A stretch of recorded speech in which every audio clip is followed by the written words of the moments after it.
berbagai keluhan, ya, gangguan kesehatan tersebut, tentu harapannya adalah menemukan cara untuk bisa sembuh, begitu ya, untuk bisa sehat kembali, begitu. Nah, ini dikategorikan semuanya adalah metode terapinya, begitu, metode terapi kesehatan. Begitu. Dikelompokkan menjadi garis besarnya ada 4 ini ya. Jadi obat-obatan yang bersifat kimiawi itu yang seringkali diresepkan langsung oleh dokter ya. Mostly kebanyakannya itu full kimiawi. Jadi walaupun fitokimianya mungkin diambil dari bahan herbal begitu, tetapi biasanya sudah dibuat sintetisnya ya. Jadi bahan sintetisnya itu yang jadikan bahan obat, kebanyakannya seperti itu, obat-obat yang seperti kimiawi begitu. Ada juga obat-obat yang non kimiawi, nah ini yang kategorinya herbal tentunya. Jadi murni dari fitokimia bahan alam begitu.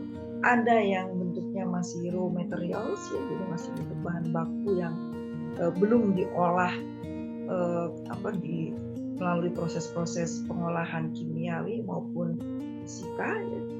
Masih dalam bentuk raw materials, misalnya dalam bentuk bahan kering misalnya ya, dari daun-daunan, misalnya dari akar-akaran ya, atau buah-buahan tertentu, atau bagian-bagian tumbuhan yang lainnya, atau juga mungkin ada dari hewan gitu.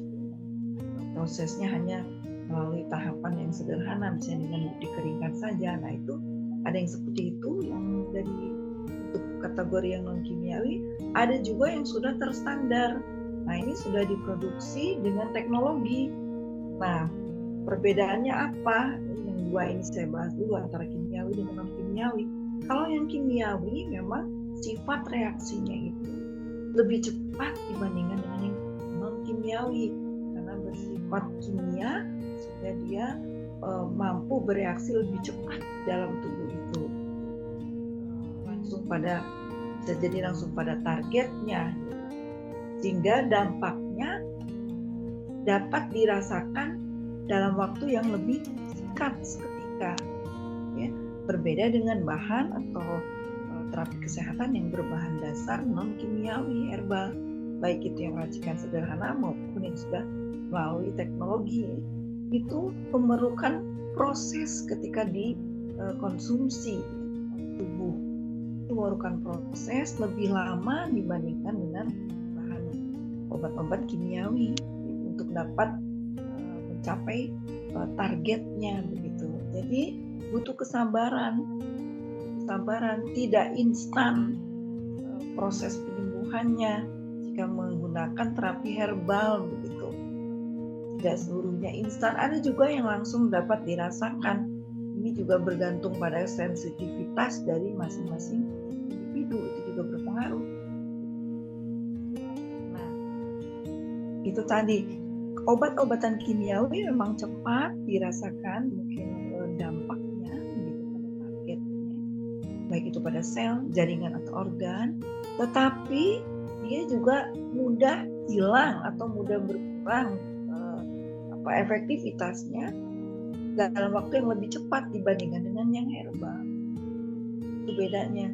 Yang herbal sampai ke targetnya mungkin membutuhkan waktu lebih lama, tetapi lebih long lasting. Jadi di situ terjadi proses perbaikan yang kontinu begitu, secara alami, karena berinteraksi langsung dengan sistem tubuh kita, menyesuaikan dengan sistem tubuh pada manusia.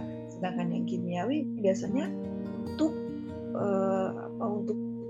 penyembuhan sampai tuntas itu dibutuhkan waktu, memang waktunya akan lebih cepat, tetapi diperlukan konsumsi yang berulang sehingga proses kesembuhan itu dapat dicapai. Mungkin waktunya bisa jadi lebih singkat begitu, tapi yang perlu diperhatikan juga residunya ya, atau sisanya atau limbahnya, bahan toksiknya itu tetap ada,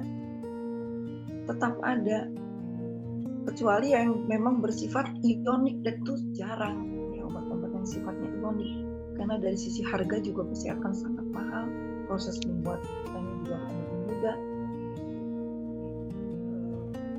yang beredar di pasaran rata-rata tidak ionik, sehingga pasti ada residu yang tersimpan mau tidak mau, terakumulasi, bisa di jaringan, bisa di sel, bisa di jaringan, bisa juga di organ, di organ-organ tubuh. Organ tubuh yang paling reaktif terhadap akumulasi obat ini adalah hati, hepar kita, gitu. Pertama itu. Yang kedua apa? Ginjal. Jadi biasanya kerusakan yang terjadi akibat konsumsi obat-obatan kimiawi itu dapat dilihat, dianalisis itu dari keluhan atau reaksi yang terjadi pada kedua organ ini. Kebanyakannya pada organ hati dan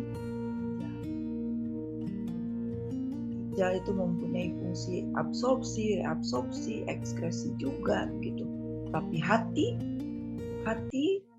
manusia dan juga pada hewan-hewan mamalia lainnya itu memiliki fungsi yang jauh lebih banyak. Bahkan paling banyak fungsi metabolisme hati itu kalau dituliskan satu persatu bisa ratusan. Organ lain mungkin fungsinya bisa terhitung 1, 2, 3 begitu. Tapi hati ini cukup banyak. Nah, ketika terjadi gangguan yang diakibatkan oleh misalnya salah satunya akumulasi toksin pada hati ini, maka bahayanya itu dapat dirasakan oleh organ-organ yang lain. Akan cepat dirasakan oleh organ-organ yang lain. Hati sendiri mempunyai keistimewaan berkaitan dengan penyerapan obat-obat kimiawi ya. Hati punya keistimewaan, jika terjadi gangguan pada hati itu mampu meregenerasi selnya sendiri dengan cepat. Satu-satunya organ di dalam tubuh kita ya cepat sekali merespons gangguan atau kerusakan itu hati. Makanya hati-hati dengan hati. Ini sebenarnya pembelajaran juga nih ya. Kalau dalam kehidupan sehari-hari ada orang yang gampang sakit hatian, itu sebenarnya itu sudah melanggar kodrat sebenarnya. Gitu ya. Kalau dari sisi medis, karena hati itu didesain memang sangat mudah untuk recover, untuk memperbaiki dirinya. Nah ini jadi itu obat kimiawi, non kimiawi. Lalu ada terapi berikutnya itu merupakan terapi fisik ya, atau fisioterapi. Fisioterapi ini terapinya dikenakan pada fisiknya, tapi dampaknya dirasakan secara fisiologis. Jadi misalnya begini, ada yang diterapi melakukan fisioterapi dengan misalnya ini yang paling sering ya, melakukan kalau yang sesak napas ya suka dilakukan terapi uap dan sebagainya.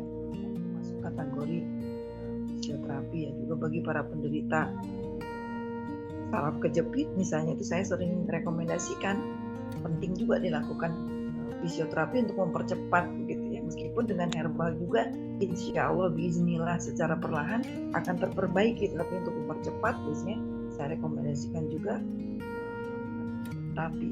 Yang stroke juga begitu, terapi tidak selalu harus dilakukan di kesehatan ya, bisa juga di rumah ya dengan metode yang sederhana, latihan menggenggam misalnya bagi penderita stroke yang terganggu saraf-sarafnya sehingga kan ya mengalami kesulitan terapi secara rutin begitu di rumah. Nah ada juga terapi kesehatan yang gabungan, nah ya, pada penderita penyakit memang sudah kategorinya berat, degeneratif ya, biasanya degenerative diseases ya, jantung, menderita ginjal, gagal ginjal ya, atau sirosis ya, sudah masuk kategori kanker hati, butuh terapi gabungan. Jadi obat-obatan yang diperlukan ya mungkin periode tetap perlu diberikan terapi obat kimiawi begitu, walaupun nanti secara perlahan ketika digabungkan dengan herbal itu bisa ada tapering off ya, artinya penurunan takarannya begitu. Jadi bagi pasien yang memang sudah didiagnosis penyakit berat begitu dan sedang mengalami terapi obat-obat kimiawi, ketika mau beralih ke terapi herbal begitu, tidak disarankan dihentikan seketika, tapi secara bertahap begitu ya. Karena apa? Karena tadi proses dari support untuk kesembuhan yang dilakukan dengan terapi kimiawi itu membutuhkan waktu lebih lama, durasi yang lebih lama, sehingga tetap pada titik tertentu itu perlu, kalau dalam pengobatan itu perlu dipercepat ya, perlu sudah datang dengan tingkat keparahan yang cukup tinggi ya begitu, yang sudah berkonsultasi dengan tingkat keparahan cukup tinggi. Jadi, kalau yang dari awal misalnya dari mulai gejala sudah mau diterapi dengan herbal langsung tidak masalah, itu akan cepat juga ya nanti terjadi perubahan-perubahan atau perbaikan-perbaikannya. Baik, berikutnya